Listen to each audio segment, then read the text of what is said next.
Baik,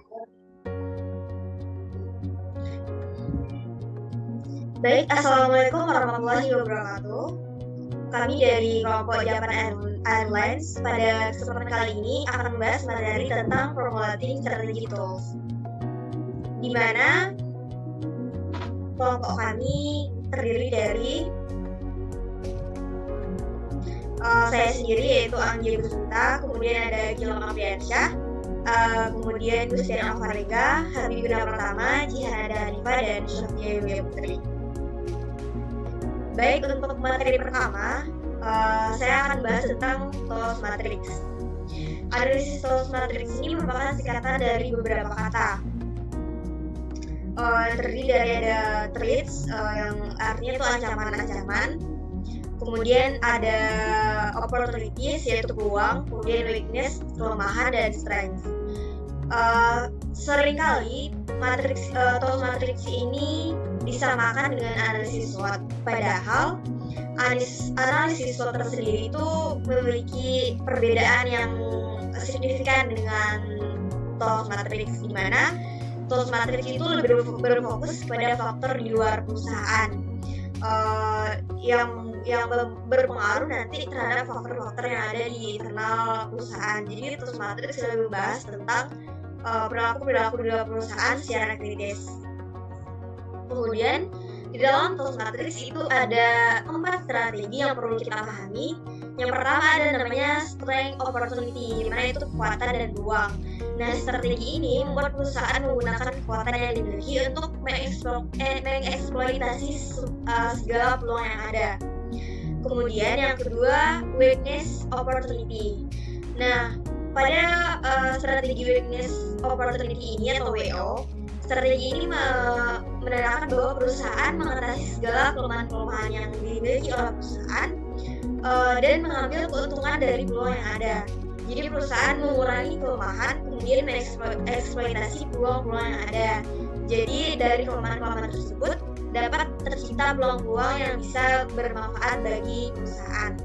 Kemudian ada namanya strength trait atau ST, di mana strength ini merupakan kekuatan dan trait ini merupakan ancaman, di mana perusahaan akan mengeksploitasi kekuatan yang dimiliki untuk mengatasi ancaman yang akan hadir yang merugikan perusahaan. Nah, dan terakhir, strategi yang terakhir itu weakness trait atau WT.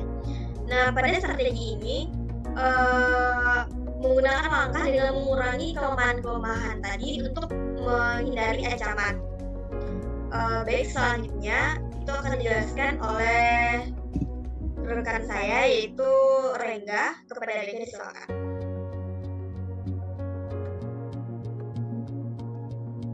Baik, untuk poin kedua yaitu Space Matrix. Space Matrix atau strategi position dan action evaluation digunakan untuk evaluasi posisi strategi. Analisa ini merupakan pendekatan yang digunakan untuk menentukan posisi strategi perusahaan dari individu bisnisnya. Space Matrix juga terdiri dari 4 kuadran yang masing-masing menunjukkan alternatif strategi yang tepat bagi perusahaan, yaitu ada agresif, ada konservatif, defensif, dan juga kompetitif. Pada sumbu vertikal menggambarkan 2 dimensi internal perusahaan, yaitu kekuatan finansial dan keunggulan kompetitif. Sedangkan pada sumbu horizontal menggambarkan 2 dimensi eksternal, yaitu stabilitas lingkungan dan kekuatan industri.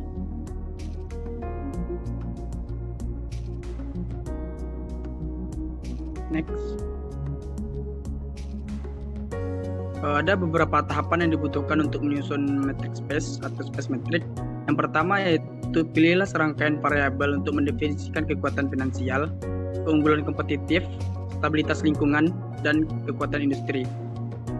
Kedua, beri nilai yang berkisar antara -1 dengan artian terburuk hingga 6 dengan artian terbaik untuk masing-masing variabel yang membentuk dimensi kekuatan finansial dan juga kekuatan industri.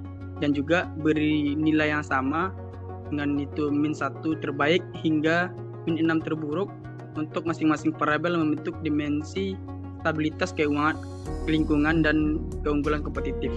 Yang ketiga, hitung rata-rata skor dari kekuatan finansial, keunggulan kompetitif, stabilitas lingkungan, serta kekuatan industri dengan menjumlahkan nilai-nilai dari variabel masing-masing dimensi dan dibagi dua dan jumlah variabel yang digunakan dari masing-masing dimensi.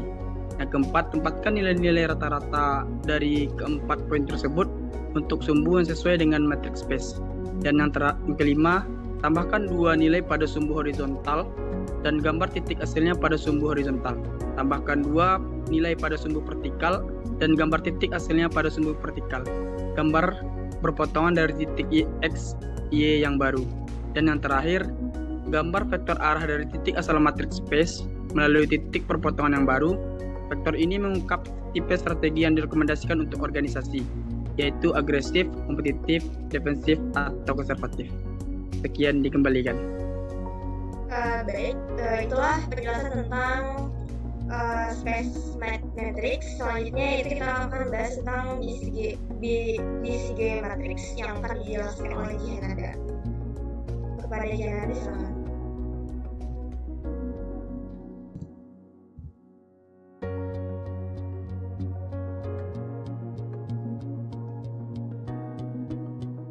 Baik, terima kasih moderator. Saya akan menjelaskan terkait matriks Boston Consultant Group yang dimana terdiri dari 4 kuadran guna menggambarkan posisi dari suatu unit bisnis strategis dilihat dari dua perspektif, yaitu pertumbuhan pasar dan pangsa pasar.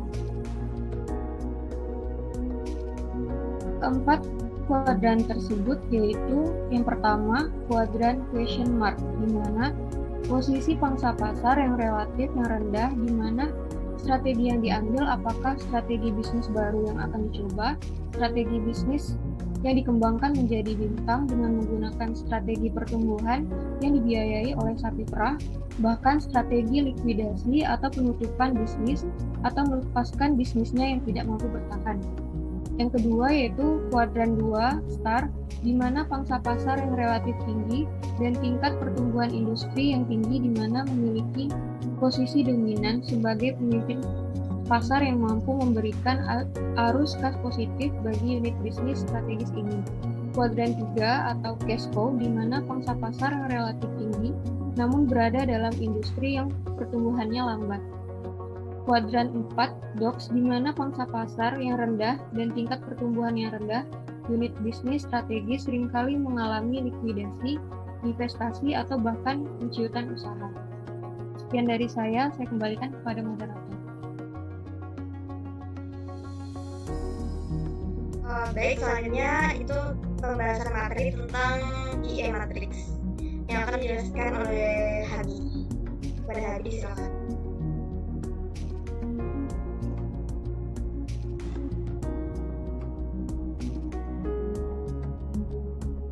Baik, terima kasih moderator. Materi selanjutnya yaitu matriks internal eksternal atau IE matrix. Matrik internal eksternal ini dikembangkan dari model General Electric atau GE model. Sedangkan parameter yang digunakan yaitu meliputi parameter kekuatan internal perusahaan dan berpengaruh eksternal yang dihadapi. Tujuan penggunaan model ini adalah untuk memperoleh strategi bisnis di tingkat korporat yang lebih detail.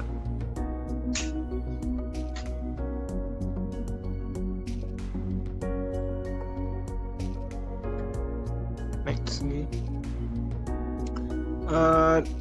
Dalam diagram tersebut dapat mengidentifikasikan 9 sel strategi perusahaan, tetapi pada prinsipnya 9 sel itu dapat dikelompokkan menjadi 3 strategi utama, yaitu yang pertama yaitu growth strategi yang merupakan pertumbuhan perusahaan itu sendiri yang terdapat pada sel 1, 2, dan 5, atau upaya diversifikasi pada sel 7 dan 8. Dan yang kedua yaitu stability strategi, adalah strategi yang diterapkan tanpa mengubah arah strategi yang telah ditetapkan. Dan yang ketiga yaitu retrenchment strategi yang berada pada sel 3, 6, dan 9 adalah usaha memperkecil mengurangi usaha yang dilakukan perusahaan. Baiklah, sekian dari saya kembalikan kepada moderator. Baik, terima kasih kepada Adi. Selanjutnya itu yang terakhir adalah strategi matriks yang akan dijelaskan oleh Sofia dan Gilang. Baik, saya akan menjelaskan materi tentang Grand Strategy Matrix. Grand Strategy Matrix merupakan tahapan pencocokan atau juga disebut dengan matching stage pada proses formulasi strategi. Matriks ini didasarkan pada dua dimensi evaluasi. Pertama yaitu posisi kompetitif atau competitive position dan pertumbuhan pasar atau disebut dengan market growth. Strategi yang sesuai untuk dipertimbangkan suatu organisasi terdapat pada urutan daya tariknya dalam masing-masing kuadran dalam matriks. Grand strategi matriks digunakan untuk mengetahui bagaimana strategi bisnis yang tepat bagi perusahaan. Internal factor evaluation dan internal factor evaluation merupakan dasar untuk mengetahui strategi bisnis dengan menggunakan metode ini. Baik, saya kembalikan kepada moderator. Oke, selanjutnya akan dijelaskan oleh Gilang. Baik, terima kasih. Jadi saya akan melanjutkan tentang Grand Strategi Matrix, yaitu Grand Strategi Matrix mempunyai 4 kuadran yang mewakili keadaan suatu perusahaan, yaitu yang sebagai berikut. Yang pertama adalah perusahaan yang berada dalam kuadran 1 memiliki strategi yang sempurna. Perusahaan dalam posisi ini memiliki sumber daya yang memadai untuk mengambil keuntungan dari berbagai peluang eksternal yang muncul di banyak bidang. Mereka bisa mengambil risiko secara agresif jika perlu. Yang kedua, perusahaan di kuadran 2 perlu secara serius mengevaluasi pendekatan mereka terhadap pasar. Walaupun industri mereka tengah tumbuh, mereka tidak mempersaingi secara efektif dan mereka perlu mencari tahu mengapa pendekatan perusahaan saat ini tidak efektif dan bagaimana perusahaan dapat memperbaiki daya saingnya. Yang ketiga, perusahaan di kuadran 3 bersaing di industri yang pertumbuhannya lambat serta memiliki posisi kompetitif lemah. Perusahaan harus segera membuat perubahan drastis untuk menghindari penurunan yang lebih jauh dan kemungkinan likuidasi, pengurangan atau penciutan biaya dan aset yang ekstensif harus dilakukan pertama kali. Yang keempat adalah perusahaan di kuadran 4 memiliki posisi kompetitif yang kuat namun berada di dalam industri yang pertumbuhannya lambat. Perusahaan-perusahaan ini mempunyai kekuatan untuk mengadakan program diverifikasi ke bidang pertumbuhan baru yang lebih menjanjikan. Baik, sekian dari saya kembalikan kepada moderator. Baik, selanjutnya itu tentang studi kasus.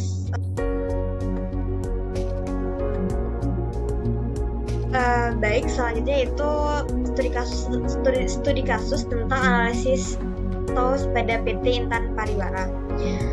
Di mana pada studi kasus ini dibahas tentang peluang dan ancaman serta kekuatan dan kelemahan. Pada peluang atau opportunities itu terdapat beberapa poin. Yang pertama, produk-produk pada PT Intan Pariwara masih dicari oleh masyarakat. Kemudian tidak adanya regulasi untuk TK. Dan kemudian terbukanya kesempatan penjualan buku untuk kelompok PAUD atau pendidikan anak usia dini. Kemudian terdapat ancaman diantaranya semakin banyak bermunculan penerbit-penerbit baru. Dan kemudian banyaknya penerbit yang sudah ada sebelumnya. Kemudian juga pembeli mempunyai kekuatan tawar yang cukup tinggi. Kemudian kekuatannya,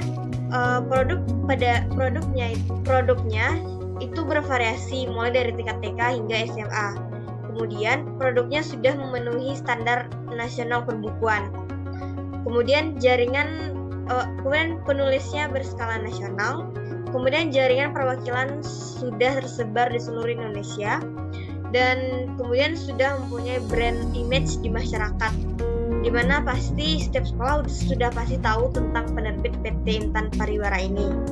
Kemudian laporan royalti ke penulis selalu tepat waktu, sehingga ini membuat penulis percaya kepada PT Intan Pariwara. Kemudian strategi pengembangan pemasaran itu melalui internet. Juga strategi pengembangan distribusi atau pemasaran buku tidak hanya melalui perwakilan perusahaan, tapi juga melalui kerjasama dengan toko-toko buku. Kemudian hubungan dengan konsumen ditingkatkan dengan melalui CRM atau Customer Relationship Management, di mana hubungan dengan konsumen ini tetap dijaga. Kemudian riset tentang keinginan konsumen terhadap kualitas produk yang dihasilkan itu selalu dilakukan. kemudian juga hubungan dengan penulis, pihak perwakilan dari percetakan dapat ditingkatkan melalui SCM atau Supply Chain Management. Kemudian kelemahan atau weakness, di mana kelemahan dari PT Intan Pariwara ini, yang pertama itu pengiriman distribusi buku sering telat. Mungkin hal ini dikarenakan adanya keterbatasan transportasi ke daerah-daerah. Kemudian SDM pemasaran tingkat pendidikannya hanya sampai SMA, sehingga hal ini perlu ditingkatkan oleh PT Intan Pariwara terkait kualitas SDM-nya. Kemudian jumlah tenaga pemasaran masih sedikit. Kemudian produk sales knowledge-nya tenaga pemasaran masih kurang. Kemudian kalau berbicara tentang perekrutan karyawan itu dengan pendidikan itu minimal S1. Kemudian pelatihan karyawan ya disesuaikan dengan bidang karyawan untuk semua bagian. Kemudian ada kerjasama dengan TK dan sekolah atau playgroup di seluruh Indonesia. Kemudian PT Intan Pariwara ini juga membuat peraturan perekrutan tenaga pemasaran dengan fokus pada tingkat pendidikannya. Jadi itulah studi kasus pada PT Intan Pariwara, di mana PT ini bergerak pada bidang penerbitan buku, yaitu dari buku TK hingga SMA. Baik, dengan berakhirnya penjelasan tentang studi kasus tadi, maka dengan demikian berakhirlah penjelasan materi dari kelompok Japan Airlines. Saya Anggia Gusmita sebagai moderator, mohon maaf atas segala kesalahan. Saya sudahi. Assalamualaikum warahmatullahi wabarakatuh.